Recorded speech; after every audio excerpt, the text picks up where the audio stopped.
Kemudian yang ketiga,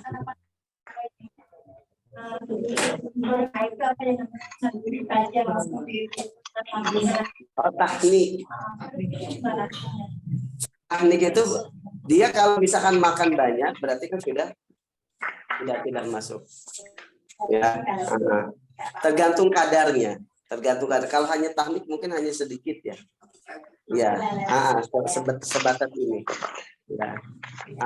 Kemudian yang keempat itu usianya belum 2 tahun. Minimal 2 tahun, belum lebih dari 2 tahun. Ya. Sehingga kalau misalkan ada air kencing bayinya perempuan, masuk mukhafafah enggak? Enggak, karena tidak memenuhi yang kedua tadi, harus bayi. Kemudian kalau misalkan ada bayi laki-laki, usianya di bawah 2 tahun, ya, kemudian muntah, ya, muntah itu najis. Najisnya mukhafafah atau mutawassithah? Belum makan apa-apa, kecuali baru susu gitu ya. Mukhafafah. Iya, kayak apa bahasa ini, olap bahasa. Iya. Ya, itu kalau misalkan keluar dari sini, dari perut, itu najis. Ya. Itu najisnya mukhafafah atau mutawassithah?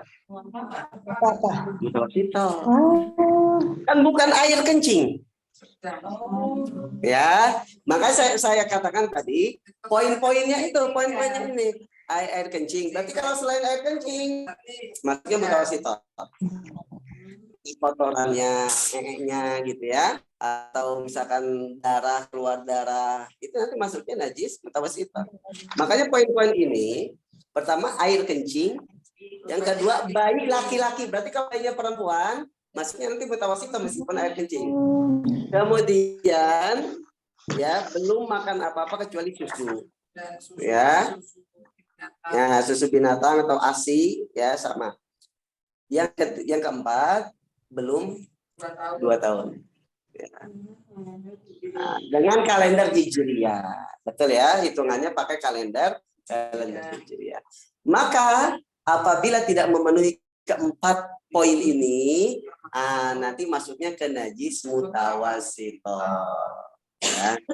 Jadi ada empat poin tadi Bu ya. Kemudian disebut mukhafafah ringan karena cara membersihkannya pun ringan. Hanya dengan dipercikan seperti itu. Ya. Yang terakhir najis mutawassithah itu selain najis mughallazah dan mukhafafah. Semua najis selain najis anjing dan babi berarti masuknya mughallazah kalau anjing babi. Kalau najis mukhafafah tadi air kencing bayi laki-laki yang belum makan apa kecuali susu, usianya di bawah 2 tahun. Itu mukhafafah. Selain ini masuknya ke mutawassithah, najis pertengahan. Sehingga cara membersihkannya pun disyaratkan dibasuh. Ingat basuh itu air harus mengalir. Ya.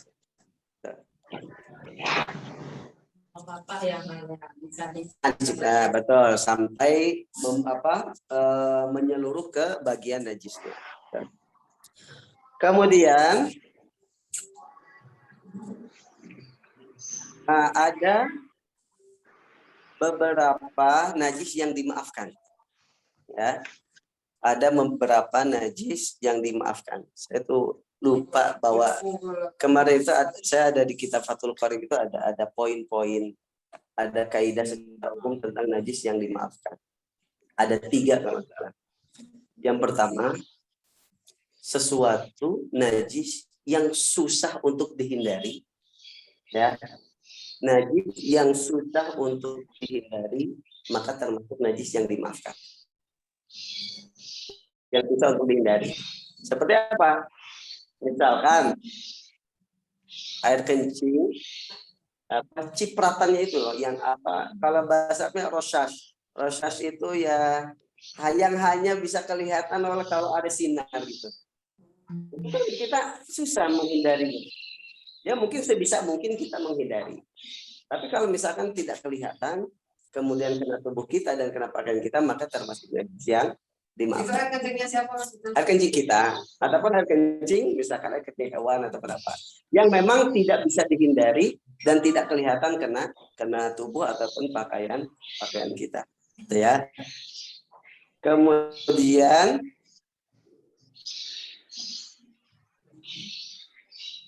selain najisnya bukan najis mughallazah. Ya, yang kedua, kaidah kedua, selama najisnya bukan najis mughallazah, kemudian itu termasuk najis yang susah untuk dihindari, ya, maka itu menjadi najis yang dimaafkan. Seperti misalkan rasyashul baul al-basit alladzi la yudrikuhu tarfu. Yang kedua itu saya lupa. Tambahannya, kaidahnya, sesuatu yang tidak bisa terlihat oleh kasat mata, ya. Jadi najis yang nggak kelihatan oleh kasat mata, maka itu termasuk najis yang dimaafkan. Mata yang normal, ya. Nah, kalau misalkan pakai mikroskop, apapun sekecil apapun akan kelihatan. Ya. Selain najis mughallazah.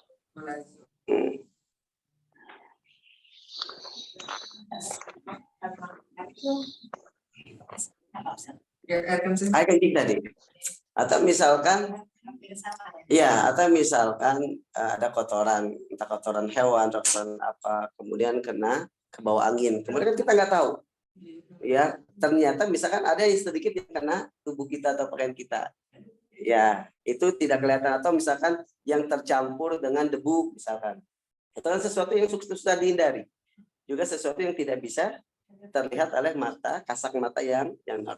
Ya. Termasuk al-yasiru minad-dam wal qayh. Nah, ini yang susah untuk dihindari, termasuk adalah darah ataupun nanah yang sedikit.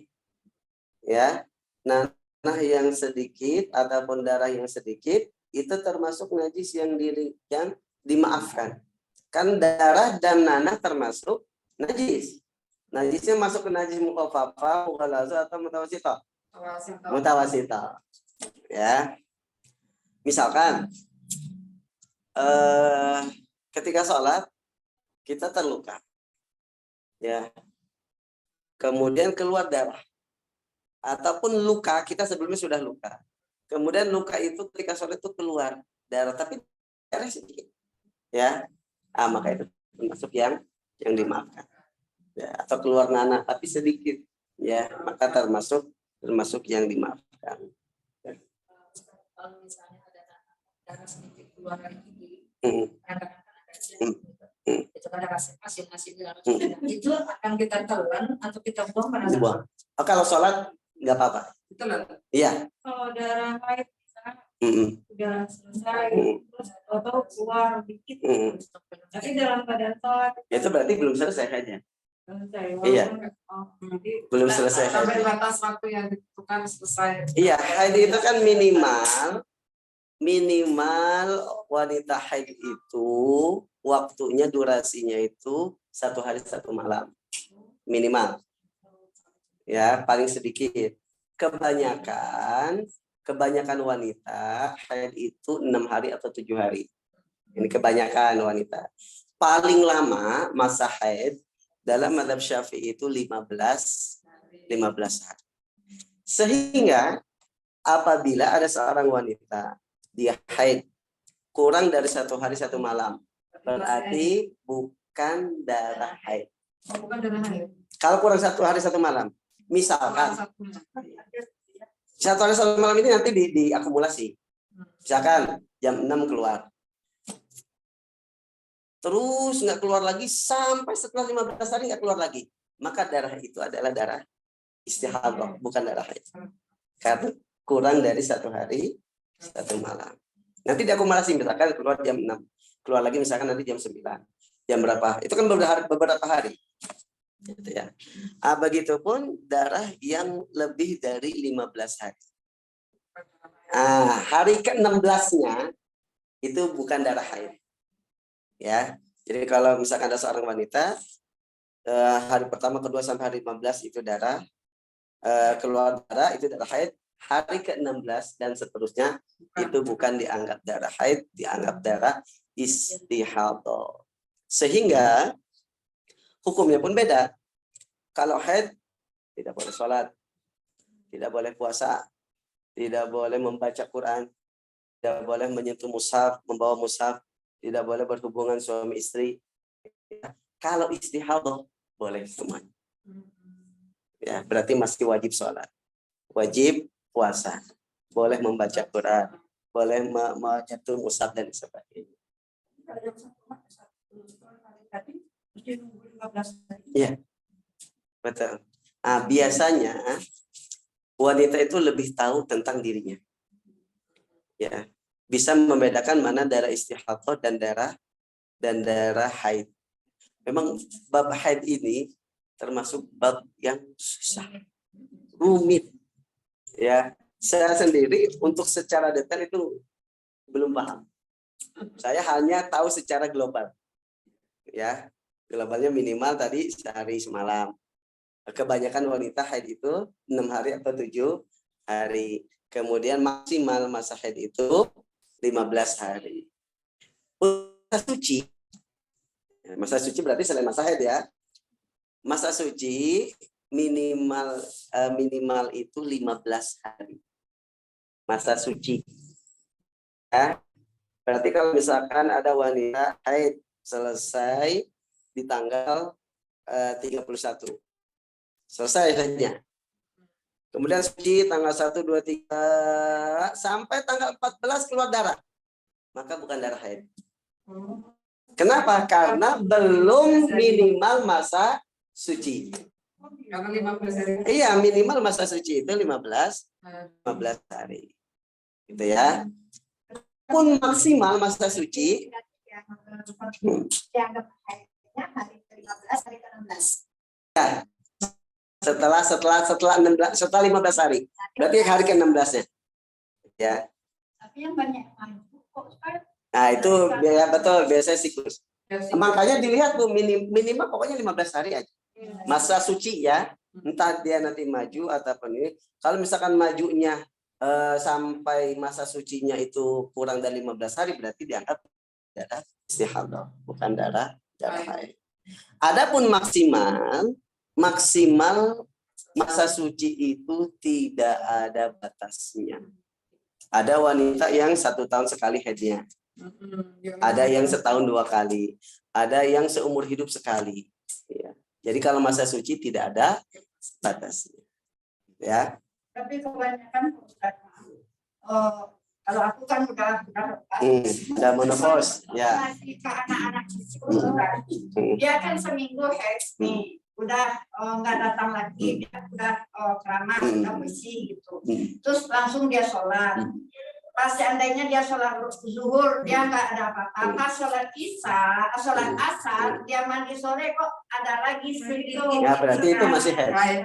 Kalau belum 15 hari. Ya, jadi sholatnya yang zuhur tadi gimana? Ya nggak apa-apa. Dia berarti kan asal jangan sengaja pas haid dia sholat. Ya. Kadang itu banyak terjadi wanita. Ya. Makanya saya katakan tadi wanita itu biasanya tahu tentang dirinya. Biasanya saya haid itu berapa hari biasanya. Makanya ini kok udah biasanya misalkan seminggu, ada wanita misalkan seminggu haid. Tapi ini baru 5 hari kok sudah berhenti. Itu harus curiga. Harus nunggu misalkan seminggu 2 hari lagi. Ya. Karena kan kebiasaan dia itu haid seminggu. Betul. Ternyata setelah nunggu 2 hari nggak keluar juga, maka nanti dia qadha sholatnya. Jadi pas nunggu 2 hari itu nggak usah sholat. Nggak usah sholat dulu. Tapi ketika memang tidak keluar lagi dia qadha. Nah, dia qadha. Gitu. Ya makanya ada sabda Rasulullah itu, wanita itu adalah orang yang kurang dari sisi agamanya. Kurang di sini apa? Ya karena kepotong sama haid. Ya. Kalau kata Nabi itu kurang dari segi akal, kurang dari segi agama. Akal di sini bukan berarti wanita bodoh, tapi tidak bisa menjaga emosinya dibandingkan laki. Iya memang. Nah, ya. Ya. Iya. Benar. Terbukti, Bu. Ini kata Rasulullah. Dan memang terjadi, betul. Ya. Itu kan wanita ketika sedang sensitif, sedang apa gitu kan. Apalagi ketika haid itu biasanya sensi, kemudian emosinya juga.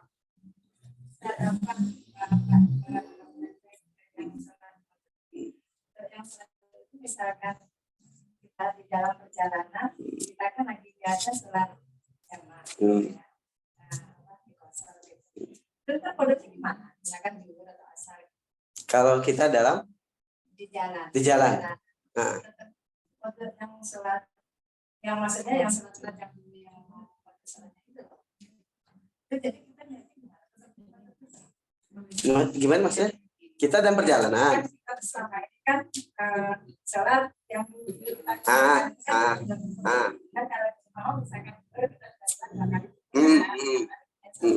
ya. Terus pas kita dalam perjalanan kan kita sholatnya karena di jalan kan kosong. Terus jadi kita yang kodenya itu gimana? Nggak usah. Ya. Ataupun kalau ada waktu untuk mengkodok ya nggak masalah. Kalau nggak ada waktu ya nanti. Jadi memang mengkodok sholat-sholat yang pernah kita tinggalkan dulu itu wajib. Ya, cuman wajibnya itu tidak langsung harus segera. Ya, jadi kita bisa cicil. Ya, kita cicil. Ustaz, itu ada perbedaan juga kalau untuk melaksanakan kodok sholat yang telah kita tinggalkan bersekian lama. Kita tidak boleh melakukan sholat sunnah karena bukan tidak boleh lebih mengutamakan gitu. Afdolnya lagi kodoknya dilaksanakan, sholat sunnahnya juga iya. Berarti kodoknya dulu baru sholat sunnahnya gimana Ustaz? Ya terserah. Kalau sholat yang terdahulu kan nggak bebas, nggak mesti harus misalkan kodok zuhur di waktu zuhur enggak. Kalau pembelian sama bagian itu gimana? Kalau saya mau kodok di statusnya nih, saya melaksanakan dia dulu apa kodok dulu? Ya terserah, kodok dulu boleh, badiah dulu boleh, enggak sembarang. Ya betul. Jadi misalkan ibu nih dulu, ibu kan ingat dulu, saya kemungkinan sering ninggalin sholat itu sholat apa? Misalkan dulu kerja, biasanya sholat zuhur, iya, betul. Ya, justru Bu, dengan ibu sadar, dengan ibu mau berusaha, itu adalah sebuah nilai plus. Itu hidayah itu mahal. Betul. Hidayah itu mahal. Lebih baik ya, saya katakan kalau suruh milih, lebih baik dulunya kita orang buruk. Maksudnya orang buruk suka ninggalin, pokoknya suka maksiat. Kemudian kita taubat di akhir hayat kita husnul khotimah. Itu lebih baik. Ya. Justru ya itu kan yang hitung itu adalah di akhir. Makanya orang masuk surga itu bukan karena amal ibadahnya, tapi karena rahmat Allah. Kalau orang masuk surga karena ibadahnya, ngapain ada pintu taubat? Ngapain ada Allah Maha Pengampun? Ya kan? Orang berarti yang sudah puluhan tahun dia bermaksiat, nggak pernah ini. Ya kalau dibandingkan dengan ibadahnya hanya beberapa saat kan nggak sebanding. Makanya dalam kitab Riyadhus Shalihin itu diriwayatkan ada orang yang telah membunuh 99 orang itu kan. Nah, dia bertanya ketemu pendeta, kata pendeta, oh enggak kan, diampuni, dibunuh pendetanya. Jadilah genap menjadi 100 orang. Tapi dia masih punya keinginan untuk bertobat. Sampai dia ketemu dengan seorang ulama, ditunjukkan untuk pergi ke sebuah tempat. Sebelum sampai ke tempat tujuan dia tobat, meninggal. Sampai malaikat rahmat dan malaikat azab berantem. Wah, ini mah jatah saya nih, kata malaikat azab. Dia ahli maksiat nih. Ya, udah membunuh 100 orang gitu. Kata malaikat rahmat, enggak, ini jatah saya nih, dia sudah mau tobat meskipun belum nyampe ke tempat tobat. Sehingga Allah itu mengutus malaikat untuk menengah. Diukur jaraknya dari tempat dia berangkat ke tempat dia meninggal, dan dari tempat dia meninggal ke tempat tujuan dia untuk taubat. Singkat cerita, lebih dekat ke tempat tujuan untuk taubat, sehingga Allah pun mengampuni dosanya. Allah ridho dan Allah memberikan rahmat. Ya, gitu. Ya, makanya kita nggak boleh menghakimi seseorang itu, kamu ahli neraka, maksiat terus, nggak boleh. Tapi kita hanya bisa mendoakan, ayolah kamu taubat, mudah-mudahan kamu dapat hidayah. Kita hanya bisa mendoakan, kita tidak bisa menghakimi, menjas, nggak boleh. Bisa jadi naudzubillah, orang yang menjasnya itu dia di akhir hayatnya su'ul khatimah, orang itu dia bertaubat, kemudian diterima taubatnya oleh Allah, kemudian meninggal dalam keadaan husnul. Ya justru ya mudah-mudahan kita istiqomah terus Bu ya sampai akhir hayat kita. Kadang-kadang tuh pengen foto banyak gitu, tapi kadang-kadang terus karena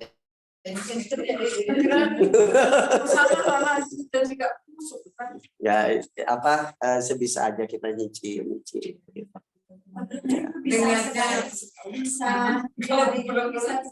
Boleh kalau kode itu enggak ini. Catat nggak Ustaz sebaiknya kita misalnya 10 tahun kita catat ya. Kalau ingat nggak apa-apa. Kalau ingat iya. Siapa ingat banyak nggak? Iya.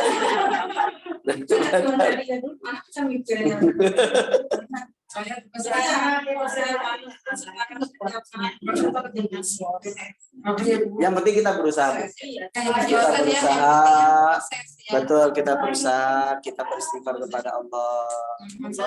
Nggak usah dipikir, aduh mas ini malah stres. Ya, kita tetap berusaha untuk membayarnya. Ya sambil kita berdoa kepada Allah, mohon ampun, bertaubat. Insya Allah Allah Maha Pengampun. Pokoknya sholat sunnah masih bisa dikerjakan ya.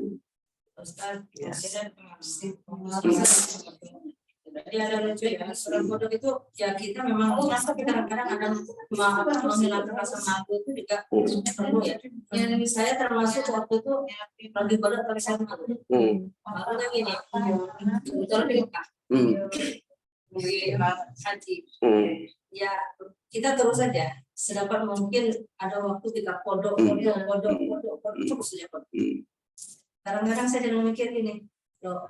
Yang di samping saya ini kan orang-orang kita semua juga ya, yang mereka ilmunya kan pasti ya sama dengan kita. Kita punya pemahaman, kita akan bodoh, belum tentu mereka.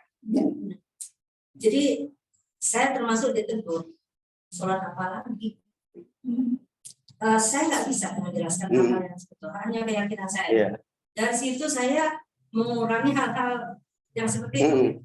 Kalau memang saya sholat, nggak dekat dengan orang yang ini, jadi ada sembunyi-sembunyi, nggak karuan gitu. Itu gimana ya kayak gini?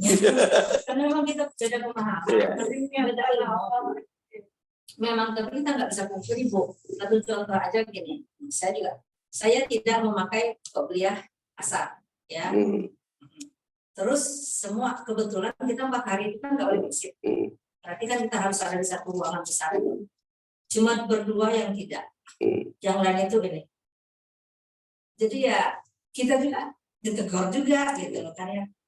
Itu enggak ini rasanya kita nakut dengan dia di mata mereka, mungkin kita nih kayaknya lakukan kali ya gitu loh.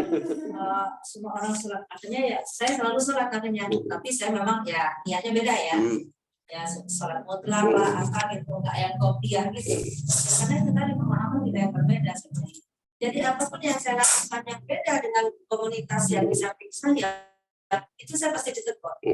Jadi saya menghindari hal-hal yang seperti itu memang nggak mudah. Ya termasuk kodok ini tadi. Gimana pun saya kodok. Karena kan habis subuh itu kan kedua. Tapi kan terus. Semampu saya bisa 6 kali saya lakukan. Ya saya kodok itu adalah di tempat yang baik. Saya pikirkannya udah saya lakukan saja itu. Tapi mereka mikir ini udah semua kan nggak ada lagi. Jadi saya jadi bingung. Iya, saya harus menghindar. Saya sendiri nggak mungkin. Gitu, jadi pernah Bu, dulu itu Rasulullah itu setelah sholat asar itu Rasulullah sholat sunnah 2 rakaat. Lalu ditegur sama sahabat, bukan ditegur, ditanya gitu ya. Rasulullah, bukannya habis asar nggak ada ba'diyah gitu kan? Intinya gitu ya. Nggak ada salat sunnah setelah asar itu. Itu salat apa Rasulullah? Kata Rasulullah, oh tadi setelah salat zuhur, saya tuh kedatangan tamu, saya tidak sempat untuk sholat ba'diyah zuhur. Nah ini yang saya kerjakan 2 rakaat setelah asar ini adalah mengqadha salat sunnah ba'diyah zuhur tadi. Salat sunnah saja Rasulullah qadha. Ya, tapi tidak wajib kalau salat sunnah. Ya, tapi kalau salat wajib ya wajib untuk Di masyarakat itu kan banyak justice. Iya. Apalagi orang yang ilmunya udah nggak sama, banyak justice, jadi berlaku itu yang belum tentu benar. Betul. Ya, oke. Baik, kita lanjutkan ya. Selanjutnya itu adalah al-istinja wa adabuhu, bab istinja dan adab-adabnya. Ya. Istinja itu apa, Bu? Istinja itu membersihkan kotoran atau membersihkan najis setelah kencing ataupun buang air besar, ya. Atau bahasa kitanya apa? Cebok ya. Atau bahasa Indonesia. Cebok itu bahasa Indonesia atau bahasa Indonesia ya? Iya, cebok berarti bahasa Indonesia. Saya kira cebok itu bahasa Sunda gitu ya. Karena dari dulu ya orang tua ngomongnya cebok gitu kan. Saya kira bahasa Sunda, berarti bahasa Indonesia ya. Cebok atau istinja gitu ya. Cebok, kalau bahasa Jawa, cewok. Bahasa Jawa juga ada cebok. Cewok. Cewok ya. Cewok. Gak pakai W ya. Cewok. Cewok ya, mirip-mirip. Wa huwa izalatun najasa aw takhfifuha an makhrajil baul awil ghaib. Yaitu menghilangkan najis ataupun meringankan najis dari tempat keluarnya air kencing atau tempat keluarnya kotoran. Nah, itu makna dari istinja. Nah, istinja itu ma'khudun minan naja. Ya, diambil dari kata an-naja'u yang artinya al-khalasu minal adha, terbebas dari kotoran atau dari penyakit. Atau diambil juga dari kata an-najwatu. An-najwa itu artinya bagian tanah yang agak tinggi. Ya. Nah, jadi kalau kita di padang pasir ataupun di lahan ya, tanah datar itu biasanya ada tanah yang agak tinggi. Nah, kenapa disebut istinja? Karena biasanya orang yang buang hajat dulu ketika tidak ada toilet umum gitu ya, mereka mencari tanah yang agak tinggi supaya bisa berada di belakangnya. Ngumpat ya. Gitu makanya diambil dari kata an-najwa, artinya bagian tanah yang tinggi gitu ya.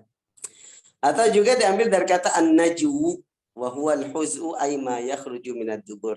Atau diambil dari kata an-najwu artinya yang keluar dari dubur atau kotoran ya, atau ya bahasa kita. Lalu apa kaitannya diambil dari kata-kata tadi dengan makna istinja? Summiya bidzalika syar'an li'anna al-mustanjiya yatlubul khalasa minal adha wa ya'malu ala izalatihi anhu wa ghaliban ma yastatiru wara'a murtafi'in minal ardi aw nahwiha. Karena biasanya orang yang beristinja itu minta dibersihkan dari kotoran tadi. Ya, kan tadi arti pertama an-naja adalah terbebas, bersih dari kotoran. Karena orang yang istinja ingin bersih dari kotoran tersebut, dari najis tersebut. Ataupun ya dia pun berusaha untuk menghilangkan najis tersebut. Dan biasanya dulu itu dilaksanakan di belakang tanah yang tinggi. Atau makanya disebut istinja. Hukum istinja itu wajib. Apalagi khususnya kalau kita mau melaksanakan sholat. Ya. Berarti kalau orang nggak istinja, dosa nggak, Bu? Dosa. Dan sholatnya nggak sah. Ya. Sholatnya nggak sah. Misalkan ada orang habis kencing, ya nggak istinja. Itu sholat. Ya sholatnya nggak sah. Kemudian Apa saja yang bisa digunakan untuk istinja? Yajuzul istinja bil ma'il mutlak. Boleh istinja dengan air mutlak. Air mutlak itu apa? Nah, kemana sudah? Ya, kaidahnya itu apa? Secara umumnya gini. Air yang turun dari langit dan air yang keluar dari bumi dan belum tercampur dengan najis atau sesuatu yang mengubahnya, maka disebut air mutlak. Yang turun dari langit apa aja, Bu? Hujan. Apa lagi? Bukan embun, apa namanya? Air salju. Salju. Kemudian barat itu hujan es. Ya. Kalau yang keluar dari tanah? Mata air, air sumur. Kemudian juga apa namanya? Sungai. Kalau sungai itu ada yang turun dari langit karena hujan, ada yang dari bawah. Satu lagi adalah air laut. Kalau air laut itu asalnya dari mana, Bu? Dari langit atau dari bawah? Air laut. Pokoknya dari langit dan dari bawah gitu ya. Turun hujan, kemudian di apa proses apa itu dulu itu menguap gitu ya, menguap turun lagi hujan terus gitu muter. Nah, jadi kaidah umumnya itu segala air yang turun dari langit dan keluar dari bumi dan belum tercampur dengan najis dan benda suci yang mengubahnya itu disebut air mutlak. Ya, maka air hujan air mutlak. Tapi kalau air hujan tersebut sudah tercampur dengan najis, maka sudah nggak boleh digunakan lagi. Ya. Air sungai juga. Air sungai itu aslinya suci dan mensucikan. Tapi kalau sudah tercampur dengan najis, maka tidak bisa digunakan. Itu air di depan itu dari pacaran kita berarti kita gimana? Ya, kalau misalkan gentengnya itu suci nggak masalah. Nggak masalah. Kecuali kalau misalkan kalau di atas gentengnya itu ada kotoran, ada najis, pokoknya ada najis, ya, ada tai burung yang banyak, ya, atau kucing ataupun apa, maka najis, ya. Bisa kita lihat aja, misalnya ibu tampung nih air hujan. Nah, kayak bisa kelihatan ada kotoran apa enggak. Paling kotoran biasanya kotoran tanah atau debu, pasir itu enggak najis. Ya, gitu. Ya. Nah, kalau sungai tadi Pak Ustaz. Kenapa? Kalau untuk di sungai padahal di sungai itu ada kotoran kadang-kadang macam gitu. Kan gini, Bu, air itu nanti dibagi air sedikit dan air banyak. Ayo kalau sungai mah lebih dari 20 lah. Lebih dari 216 liter. Sudah kita tahu kan air sedikit. Udah ya? Nah, jadi air itu dibagi 4, suci dan mensucikan. Yang kedua, suci mensucikan tapi makruh digunakan. Yang ketiga, suci tapi tidak mensucikan. Nah, yang keempat, air yang terkena najis. Ya, jadi air secara umum dibagi menjadi 4 ini. Yang pertama suci dan mensucikan, tidak makruh digunakan, yaitu air mutlak tadi. Ya, dan tidak makruh digunakan. Yang kedua air suci mensucikan. Ingat, kata suci itu berarti dia nggak najis. Kalau kena tubuh kita, kena pakaian kita nggak najis, itu suci. Kalau mensucikan berarti bisa digunakan untuk bersuci, bisa dipakai wudhu, dipakai mandi, bisa dipakai untuk menghilangkan najis. Itu mensucikan. Maka tidak semua air suci itu mensucikan. Ya, tapi sudah pasti air mensucikan itu pasti suci. Karena kalau dia nggak suci nggak mungkin mensucikan. Mangga Ibu, salah. Ya, mangga Ibu.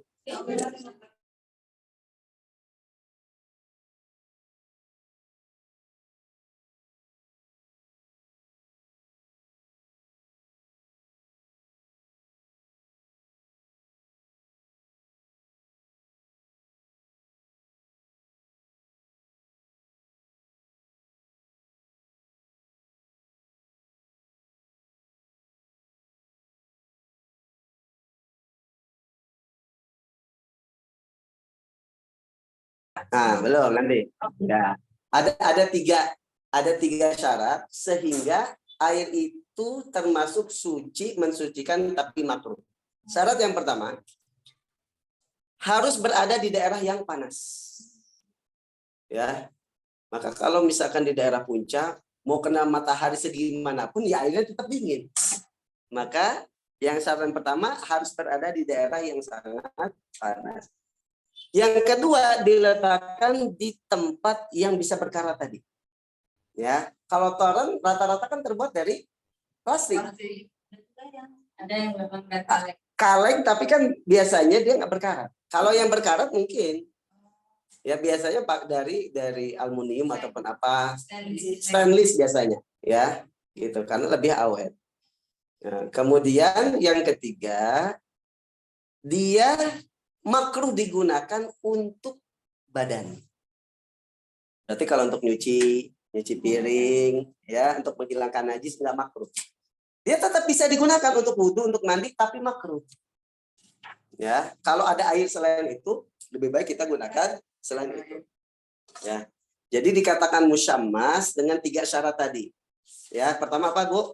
Berada di daerah yang panas. Yang kedua, diletakkan di tempat yang bisa berkarat. Yang ketiga, digunakan untuk badan. Maka kalau air itu meskipun kena sinar matahari, tapi air itu berada di baknya terbuat dari semen, ya, maka tidak termasuk musyammas. Atau terbuat dari plastik, tidak termasuk musyammas. Ya. Kemudian yang terakhir, yang ketiga, suci tapi tidak mensucikan. Suci tapi tidak mensucikan ini itu ada 2. Yang pertama itu air mustakmal. Ya. Yang kedua, air yang sudah tercampur bahan yang suci. Sehingga berubah rasa, warna, dan baunya berubah. Tapi sesuatu yang tercampur air itu adalah bahan suci. Ya. Nah, sekarang mustakmal dulu. Air mustakmal itu adalah air yang digunakan untuk membasuh toharoh yang wajib. Nah, betul. Saya ulangi lagi ya. Air mustakmal itu adalah air yang sudah digunakan untuk membasuh toharoh yang wajib. Toharoh yang wajib itu apa? Kalau wudhu, berarti basuhan pertama. Misalkan wajah. Yang wajib berapa kali? 1 kali. Berarti basuhan pertama saja itu yang air mustakmalnya. Kalau basuhan kedua, ketiga, itu kan sunnah. Berarti bekas basuhan kedua, ketiga bukan air mustakmal. Kan misalnya gini, kalau buka suka ada penampungan ya. Berarti jangan dipakai dulu yang pertama basuhan. Ya. Kalau yang kedua, ketiga nggak apa-apa, boleh. Ya, jadi kalau kita mau nampung air nih, bekas wudhu, maka basuhan pertama ketika muka, singkirkan dulu embernya. Untuk basuhan kedua, ketiga, boleh. Begitupun nanti tangan, basuhan pertamanya jangan ditampung. Ya, tangan kanan, tangan kiri, begitupun kepala, begitupun kaki. Jadi pengertian mustakmal itu yang digunakan untuk toharoh yang wajib. Begitupun mandi wajib. Mandi wajib kan menghilangkan hadas besar. Maka basuhan pertamanya itu yang disebut air mustakmal. Ya. Adapun basuhan selanjutnya, misalkan sudah semuanya terbasuh, basuhan kedua, ketiga, ibu mau tampung kayak yang penting jangan tercampur sama sabun. Nanti beda lagi, itu nanti masuknya ke air suci dan yang tidak mensucikan juga. Yang kedua nanti. Ya. Tuh. Nah, itu pengertian air mustakmal. Dan itu yang ditampung ya, yang ditampung. Air mustakmal ini suci, tapi tidak mensucikan. Berarti dia suci kalau kena, misalkan air yang ditampung tadi, misalkan air mustakmal, kemudian kena tubuh kita, harus dibersihkan nggak? Enggak, karena suci, bukan najis. Ingat, suci ini berarti bukan najis. Cuma tidak bisa digunakan untuk bersuci. Makanya saya katakan bedakan antara suci dengan mensucikan. Ya. Oke. Ada dalilnya adalah bahwa ada sahabat Jabir bin Abdillah kalau nggak salah itu dijenguk oleh Rasulullah ketika dia sakit. Lalu Rasulullah wudhu. Setelah wudhu, air bekas wudhunya itu, air mustamal itu dilapkan ke Jabir. Kalau misalkan air mustamal itu najis, tidak suci, nggak mungkin Rasulullah mengelapkan najis kepada tubuh sahabat. Ini menandakan air itu tetap suci, cuma tidak mensucikan. Gitu ya. Oke. Yang termasuk suci dan tidak mensucikan, yang kedua tadi pertama air mustamal, yang kedua adalah air yang sudah tercampur dengan bahan yang suci sehingga merubah rasa, warna, dan bau. Contoh, air sumur aslinya air mutlak, tapi dimasak kemudian dicampurkan kopi, campurkan gula, campurkan teh. Itu kan barang-barang yang suci. Berarti air itu najis gak? Enggak. Boleh kita minum, kalau kena pakaian tubuh kita nggak apa-apa. Tapi tidak bisa dipakai untuk ya lagian masa sih kita udah pakai air kopi gitu. Ya, itu artinya air suci tapi tidak mensucikan. Yang keempat, air yang terkena najis atau air mutanajis, ya, yang terkena najis.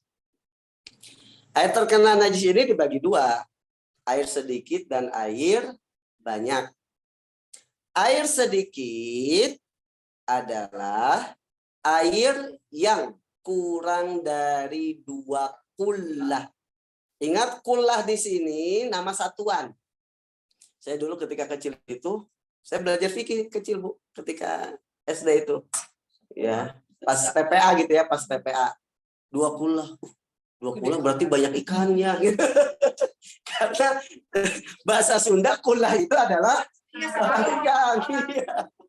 Ya, ternyata kullah ini bukan kolam ikan, tapi nama satuan zaman dulu namanya kullah. Makanya kalau dikonversikan kurang lebih 216 liter 2 kullah itu. 216 liter. Ya, kalau bak itu, kalau bak itu ukurannya 60 cm kali 60 cm kali 60 cm. Ya, 60 kali 60 kali 60. Berarti kalau ibu punya bak 60 kali 60 kali 60, kemudian baknya penuh, berarti itu 2 boleh. Berarti itu air banyak. Tapi kalau berkurang sedikit saja, berarti masuknya air sedikit. Ya. Lalu kalau misalkan kolamnya lebih gede, ya berarti nanti nggak perlu penuh gitu kan. Yang penting menampung kurang lebih 216. Ya. Kan kalau gitu Ustaz, kalau di kampung mah kalau udah di kolam wudhunya langsung hadir. Ya, karena airnya air banyak, betul. Ya, jadi air meskipun air mustakmal tadi itu tidak berlaku kalau airnya air banyak. Ya. Bagian kan airnya ngalir. Airnya ngalir juga. Ya, makanya di sungai kayak di kolam besar gitu kan, wudhu airnya tumpah ke situ, ini ke situ. Itu bukan air mustakmal. Kenapa? Karena airnya banyak. Iya. Iya, kembali ke air mutlak lagi. Termasuk misalkan ibu nampung air mustakmal di ember. Ibu ingin menjadikan air tersebut air suci dan mensucikan. Dengan cara apa? Dengan menambahkan air suci dan mensucikan sehingga menjadi 2 kullah tadi. Itu akan berubah menjadi suci dan mensucikan. Ya, betul. Oke, itu air sedikit ya. Air banyak berarti yang 2 kullah atau lebih. Kalau air sedikit kurang dari 2 kullah. Kalau air banyak berarti bukan lebih dari 2 kullah. 2 kullah atau lebih. Beda loh. Beda nggak? Ya, sama dengan 2 kullah atau lebih. Minimal 2 kullah gitu. Ya, minimal 2 kullah yaitu kurang lebih 216 liter. Berarti kalau sudah 2 kullah itu termasuk air banyak, apalagi lebih gitu. 216. 1 kullah kan 216 berarti kalau enggak, 2 kullah itu 216. 2 kula itu kurang lebih 216 liter. Bahkan ada yang mengatakan 200 liter. Ada yang mengatakan, cuman ya lebih hati-hati 216 liter. Ya. Kenapa dibagi 2 ini? Karena nanti hukumnya berbeda antara air sedikit dan air banyak. Ya. Perbedaannya adalah kalau airnya air sedikit, berarti kurang dari 2 kula. Kalau terkena najis yang tidak dimaafkan, entah najis mughalazah, mukhaffaf atau mutawassithah tadi, kalau airnya sedikit kena najisnya pun sedikit, apalagi banyak, maka dia sudah najis, tidak boleh digunakan untuk bersuci. Karena airnya cuma sedikit. Meskipun najis yang sedikit itu tidak sampai merubah rasa, warna dan baunya. Nah, air apa? Caca ataupun misalkan kena kotoran tikus ataupun darah, netes darah ataupun apa, kalau airnya itu sedikit tercampur dengan najis, maka dia menjadi najis. Lalu bagaimana kita ingin mensucikannya? Tambah lagi sampai jadi 216. Jadi bisa berubah dengan kita menjadikannya air banyak. Tapi gini Bu, air banyak, tadi kan air sedikit ya, tercampur najis sedikit pun dia sudah dianggap najis, nggak boleh digunakan untuk bersuci, nggak boleh digunakan untuk menghilangkan najis. Kalau air banyak, dilihat najis yang masuk. Kalau najis yang masuk itu sedikit, tidak sampai merubah rasa, warna dan baunya, maka air banyak ini boleh digunakan untuk bersuci. Misalkan airnya toran kan ya ukurannya minimal berapa? 500 ya minimal ya. Toran kecil itu kan 500 liter, berarti lebih dari 2 kula. Kemudian ada tikus ataupun ada orang kencing di situ, misalkan kencingnya dikit, ya misalkan ya. Nah, maksudnya gini Bu, kencing bukan orang sembarang kencing, misalkan ada anak masuk ke situ, ngompol di situ gitu ya. Ya pokoknya terkena najis lah, najis apapun. Ya. Ya. Nanti dilihat. Kalau najisnya sedikit, airnya itu termasuk air banyak, sehingga tidak merubah rasa, warna dan baunya, maka air tersebut itu suci dan mensucikan.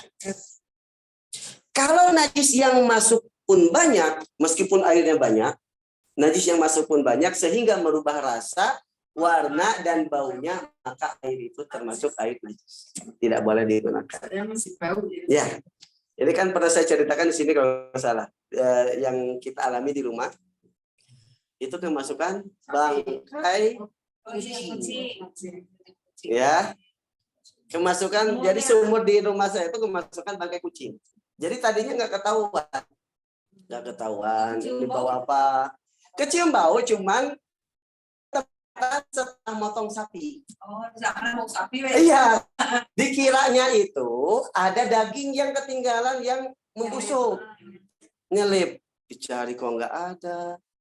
Itu sampai itu waktu itu zuhur itu sudah mulai kecium, sampai besoknya itu hari pertama bulan Ramadan. Setelah itu saya kok cium, bau airnya ini bukan ada bangkai daging atau sisa daging. Terus akhirnya pas lihat ke bawah, ada yang melendung. Pas dilihat pakai senter, ternyata bangkai kucing. Bangkai kucing akhirnya diambil sama saya sama bapak itu, diambil. Itu udah ditusuk itu udah meledak kali ya. Karena udah sehari semalam itu. Ya udah kembung. Sehingga berarti kan airnya meskipun air sumur kan banyak, lebih dari 2 kula.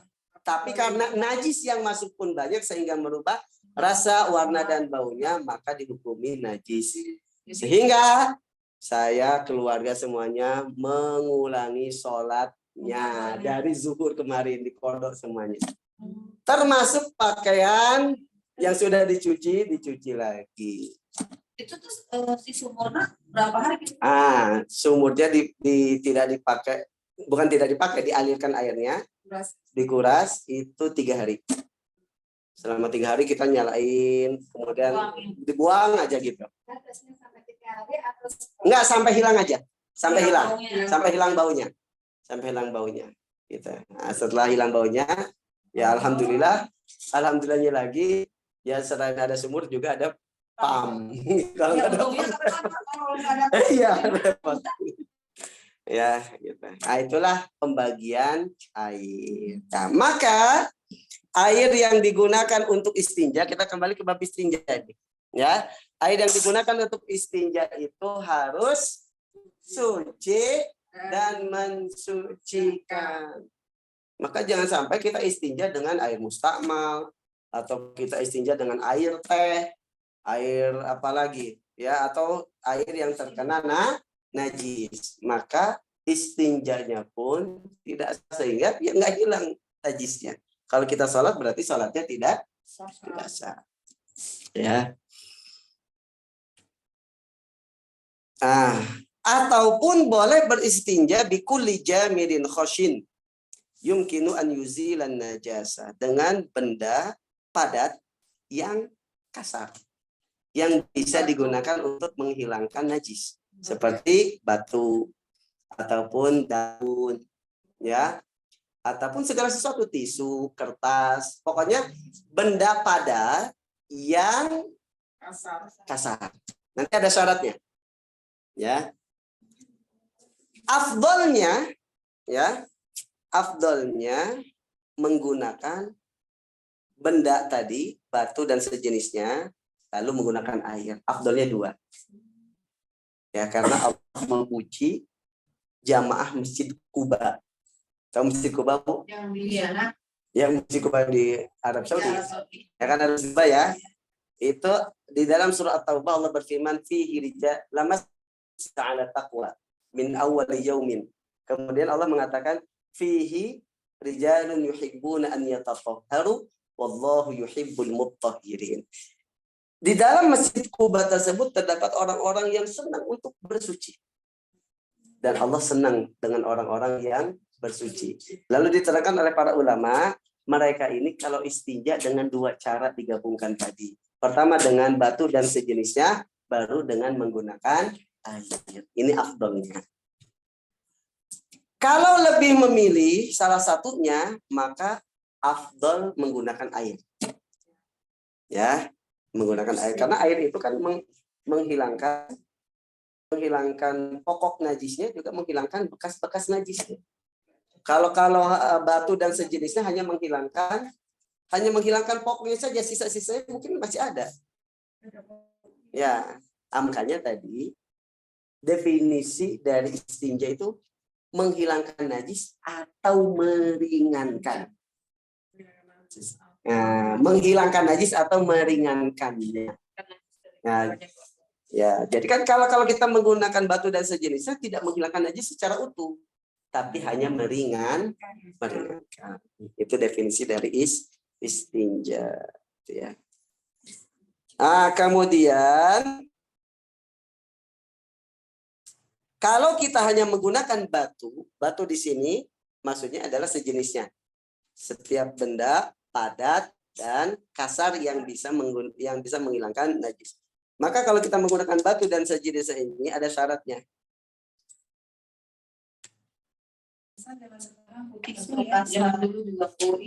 Ya, syarat yang pertama, kita boleh istinja tidak menggunakan air, menggunakan batu dan sejenisnya dengan syarat yakunal mustaman jafan. Bendanya, batunya atau tisunya atau kertasnya harus kering. Maka tidak boleh kita istinja dengan tisu basah. Tidak boleh. Ya, harus tisu kering dulu baru basah. Dihilangkan dulu pokok najisnya. Kalau saya basah dulu baru dikering. Baik. Karena kalau kita langsung menggunakan yang basah, kemungkinan menyebar kemana-mana. Ya, ingat syarat pertama apa? Harus kering. Ya. Wa an yusta'mala qabla an yajiffal khariju minal qubuli awit tubur. Syarat yang kedua, boleh menggunakan batu dan sejenisnya dengan syarat ya yang keluarnya itu, kotoran yang keluar itu belum kering. Kalau sudah kering, susah. Apalagi punten, apalagi kalau sudah kering nggak akan hilang dengan batu, nggak akan hilang dengan kertas, nggak akan hilang dengan daun. Ya, itu ya. Jadi syarat yang kedua boleh digunakan sebelum kering kotorannya, baik dari kubul ataupun dubur. Kemudian syarat yang ketiga, wa alla yujawizal khariju safhatal ilyah au hasyafatal dzakar wa ma yuqabiluha min akhrajil baul inda unsa. Hendaknya sesuatu yang keluarnya, najis yang keluarnya entah kencing ataupun kotoran nya itu tidak melebihi dari tempat keluarnya. Ya kan? Tidak menyebar kemana-mana. Makanya kalau misalkan punten, kalau misalkan nya itu mencret, nggak bisa. Karena belepotan kemana-mana dan dia harus menggunakan air. Ya. Kemudian yang ketiga tidak melebihi tempat keluarnya itu, lubang tempat keluarnya atau sekitaran itu. Ya, sekitaran tempat keluar itu disebut safhatul ilyah. Ya.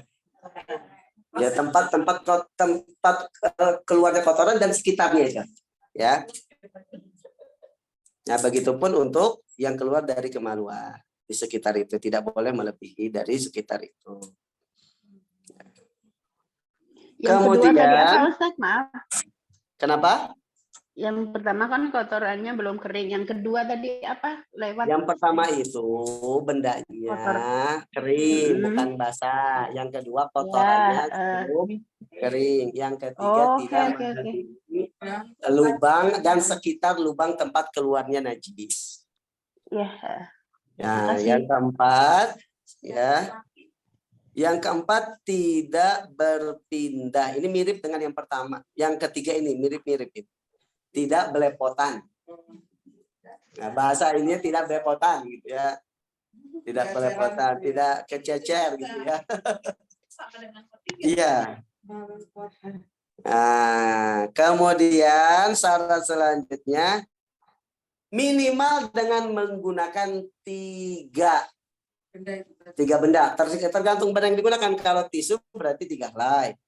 Kalau batu berarti 3 batu. Kalau kertas berarti 3 lembar. Kalau daun berarti 3. Pokoknya 3, minimal 3. Ya. Atau boleh dengan satu, bendanya satu, misalkan batunya satu, tapi yang memiliki 3 sisi. Sehingga yang sisi yang sudah digunakan tidak digunakan lagi untuk yang kedua dan ketiga. Ya. Bu, makna batu di sini jangan diartikan batu ini ya. Maksud batu di sini adalah tadi definisi batu. Memang hajar itu kalau kita artikan itu bahasa Indonesia artinya batu. Tapi dalam bab ini hajar di sini ini memang tidak diartikan batu. Diartikan segala sesuatu benda padat kasar yang bisa menyerap najis. Itu makna hajar di sini. Ya, bisa kayu, betul. Kemudian bisa daun, bisa kertas. Ya. Kemudian bisa kain, itu. Ya. Betul. Ya. Nah, kemudian ingat tadi bendanya harus bisa menghilangkan najis, harus menyerap. Maka tidak boleh kita istinja pakai daun talas. Daun biasa juga nggak menyerap. Ya kalau yang nggak menyerap berarti nggak bisa. Iya, harus menyerap. Ada daun yang menyerap. Rumput ada daun ini tuh, daun yang agak kasar itu ada yang menyerap. Ya, ada yang menyerap. Daun jati, kasar daun jati. Ya. Berarti kalau di pesawat bisa tuh pakai tisu 3 lembar ya, kering dulu. Baru basah. Betul, kering dulu baru basah. Gitu ya.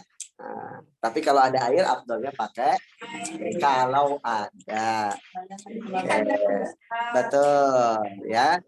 Nah, jadi minimal berapa, Bu? 3. Sunnah nggak boleh 1. Oh, boleh 1 tapi yang memiliki 3 sisi. Tadi minimal 3, afdolnya witir. 3, 5, 7 ganjil. 3, 5, 7, 9, 11, 13 pokoknya ganjil. Ya, kita. Oke. Itu hal ya ataupun sesuatu yang bisa digunakan untuk istinja. Ya. Oke. Ustaz, nenek mau nanya. Ya, mangga. Di rumah nenek di Lampung itu kan kita pakai sabun, Pak Ustaz. Kita kan isi itu, kita kan isi bak. Jadi nenek kebiasaan isi ember yang ada tutupnya buat khusus untuk gitu. Tapi nggak sampai 2 bulan. Ya, gitu. nggak masalah. Tapi Iya, betul. Ya, jadi gini Bu, air sedikit air banyak bukan berarti kita tidak boleh wudhu dengan air sedikit. Yang penting suci dan mensucikan. Kita bisa berwudhu dengan hanya dengan 1 gelas ini bisa. Ya, tapi ingat tadi Bu, kalau wudhu itu ada yang dibasuh, ada yang diusap. Apa perbedaan membasuh sama mengusap? Membasuh itu disyaratkan airnya mengalir, ngucur. Kalau mengusap tidak disyaratkan. Yang harus dibasuh dalam wudhu wajah, kedua tangan dan kaki. Yang diusap itu hanya kepala. Makanya kepala boleh kita ambil air, kita buang airnya, kita usapkan. Tapi kalau wajah harus kita alirkan ke wajah baru kita ratakan. Ya, tapi ingat mengalirkan di sini bukan berarti kita harus pakai gayung gini atau kita pakai selang, enggak. Bisa kita ambil dengan tangan kita tuangkan ke wajah kita baru kita ratakan. Ya. Baik. Ustaz, kalau darurat itu tidak bisa mengucurkan itu bisa nggak? Kalau darurat. Semprot itu kan ngalir. Semprot itu ngalir. Iya. Semprot itu kan ngalir kan. Kemudian tinggal kita ratakan. Iya. Yang tidak benar itu dulu itu ada viral itu. Ada video orang wudhu di daerah Rusia atau di daerah pokoknya yang ini. Orang ketika badai ini wudhunya pakai es. Ya, air itu salju. Air salju. Ya. Kemudian diambil, kemudian diginikan, itu tidak mengalir. Itu dikritik oleh. Ya bisa dicairkan dulu. Iya, betul. Ya itu dikritik sama ada dokter ulama dari Yaman itu. Ketika beliau menerangkan masalah membasuh dan mengusap ini, kata beliau itu tidak mengalir. Tapi ya khilafiyah juga dengan semprotan itu. Ya memang ada yang mengatakan ini. Cuma kan apakah dengan semprot itu mengalir air atau enggak itu? Yang penting mengalir. Betul. Yang penting mengalir ataupun kita kumpulkan di sini. Ya di tangan, di telapak tangan kita baru kita. Baik, ibu-ibu yang dimuliakan oleh Allah Subhanahu wa taala, yang terakhir, pembahasan kita terakhir masih tentang istinja, ma la yustanja bihi, sesuatu yang tidak bisa digunakan untuk istinja, ya. La yasihul istinja bima kana najisal ain aw mutanajjisan li'annahu rubbama zada fi athari najasah badala takhfifihi. Tidak sah beristinja dengan sesuatu yang najis aslinya. Enggak boleh istinja dengan air kencing. Ya, karena memang aslinya najis gitu.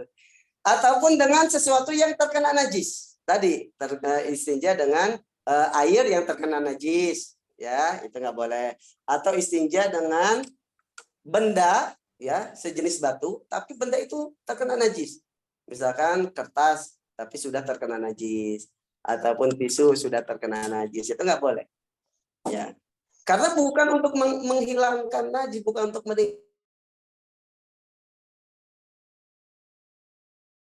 Dalilnya adalah suatu ketika ada salah orang bernama Abdullah bin Mas'ud yang menceritakan ketika Nabi Muhammad SAW itu pergi ke tempat untuk buang hajat, lalu Rasulullah menyuruhnya untuk mendatangkan 3 batu.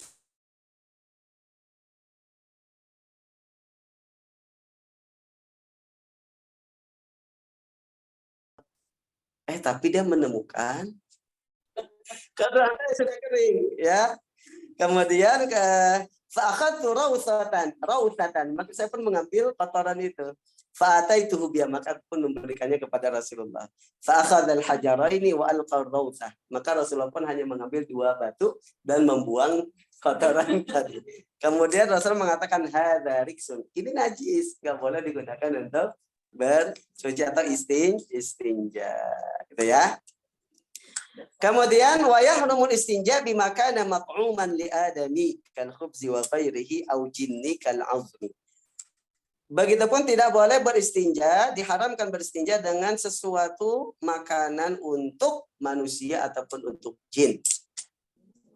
Maka nggak boleh kita istinja pakai roti. Roti kan memenuhi syarat. Benda padat, kasar, menyerap air. Tapi kan makanan manusia nggak boleh digunakan untuk istinja, ya. Kemudian yahrumul istinja bikulli muhtaram, diharamkan istinja dengan sesuatu yang dimuliakan, ya, seperti bagian hewan yang masih nyambung dengan hewannya. Maka nggak boleh kita istinja dengan ekor hewan yang masih nempel dengan hewannya, ya. Itu nggak boleh. Dengan bulunya yang masih nempel itu nggak boleh. Ataupun menggunakan tangannya langsung nggak boleh. Atau menggunakan kakinya, ya itu tidak boleh. Nah, entah hewan ataupun tangan ataupun kaki manusia, ya. Karena itu sesuatu yang dimuliakan. Tidak menggunakan dengan sesuatu yang dimuliakan, ya. Itu tidak.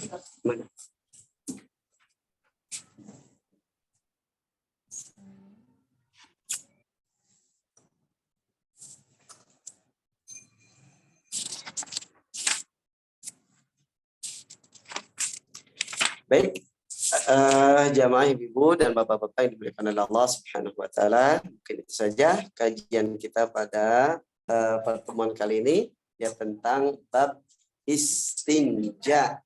Ya, istinja itu hukumnya wajib, ya, terutama kalau kita mau melaksanakan salat, ya. Itu. Maka kita harus beristinja agar salat kita sah. Mungkin sebelum ditutup ada yang ditanyakan, silakan. Ya, ini ibu atau bapak yang di Zoom ada 13.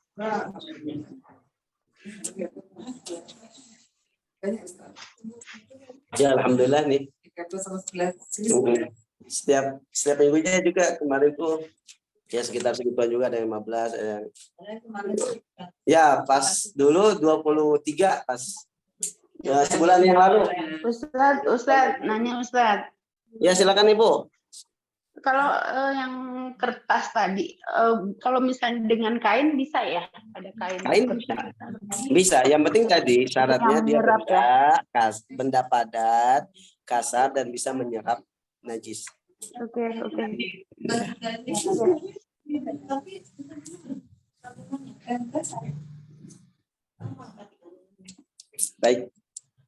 Baik, ibu-ibu dan bapak-bapak yang dimuliakan oleh Allah Subhanahu wa taala, kita akhiri kajian kita.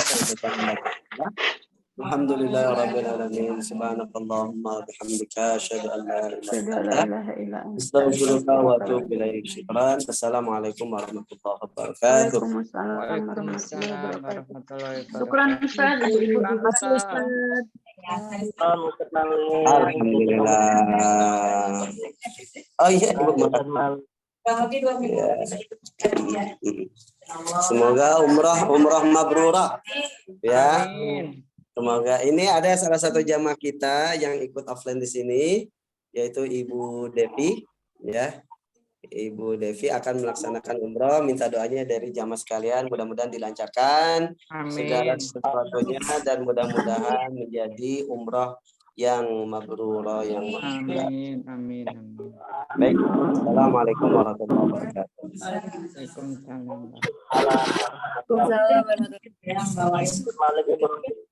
Terima kasih Ustaz.